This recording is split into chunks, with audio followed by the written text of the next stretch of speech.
Narating ko na ang buhanginan dito sa kailaliman ng Pacific Ocean, mga choy.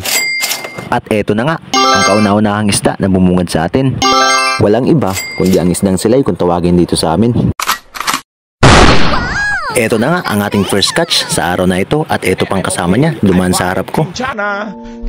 Nang mailawan nga natin ay sumiksik sa bato, kaya eto pinatikim ko ng shotgun ko. Wow! Congratulations! Kapag ang spot na ating nalubugan ay buhanginan, expected talaga na merong ganito kahit mangilan-ngilan. At eto pa nga, sa bandang unahan, sinunod ko naman itong salinggukod na kanyang pinsan. Wow! Congratulations! And after ma-secure ay punta agad tayo sa unahan kasi minhagip ang aking paningin at ang ating lapitan. Porcupine fish ang bumungad sa atin.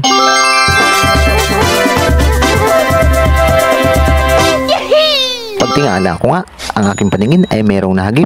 Isdang gustong tumulay sa flashlight. Aba, napakalupit at nang ating i-verify nang tayo makalapit. Isdang salinggukod pala, ulit.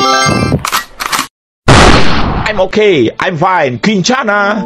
Quinchana. Ting, ning, ning, ning, ning. Grabe naman yun, ang lapit pero hindi ko tinamaan. At matagal pa ako nakita ng next target dito. Kaya mamasyal muna tayo sa ilalim ng Pacific Ocean.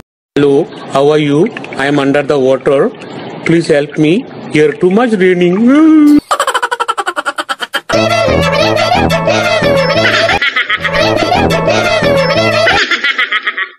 Sa tagal nga ng ating pamamasyal at ating pag-explore ay narating ko na itong Ecuador.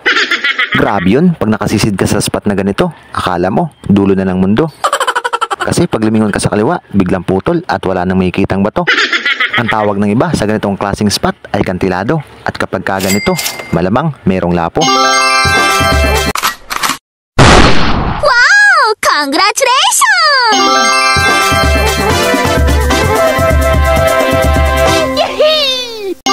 Peacock Hind ang tawag nila dito sa English, nabibilang din sa pamilya ng mga grouper.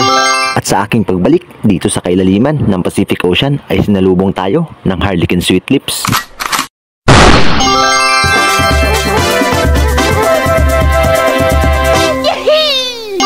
At para hindi siya malungkot na mag-isa, dinamay ko na rin pati ang kanyang kasama.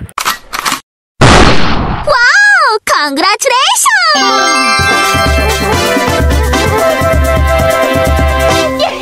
Ang tawag sa amin sa nitong klase ng isda ay lipti. Ito ang isda na pampalinaw ng sabaw na gustong sumama sa mundong ibabaw. Bye! Have a great time!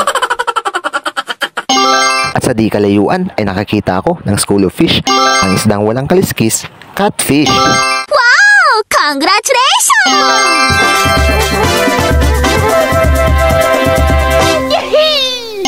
Kung gaano ito kasarap, sa paksiw na may gata ay ganun din naman ang sakit nito kapag nakatinik. Kaya mag-iingat tayo sa ganitong klase ng isda. Sa point na ito, ni isa ay wala akong pinana. Kasi ang aking dalampana ay merong sima. At kapag ito ay nakatama, ay mahirap tanggalin. At kung ating susubukin, baka madisgrasya ang kamay natin. Napakasakit pa naman ito makatinik. Hindi kagaya ng sea urchin, hindi matatanggal sa ihi. For the eyes only lang muna, kaya it's time para umuwi.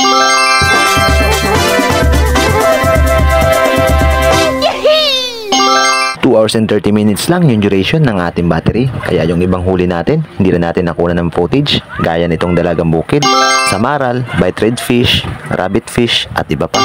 Maraming salamat sa inyong panonood at pagsubaybay. Sa mundo ng spearfishing ay ganito talaga ang buhay. Minsan meron, minsan wala, minsan konti, minsan marami. Pero i-priority natin palagi ang ating safety.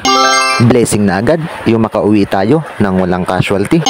Bonus na lang kung minsan nakaka-jackpot tayo at kwantatang linaw. At idagdag nyo pa yung sabaw na nakakasilaw.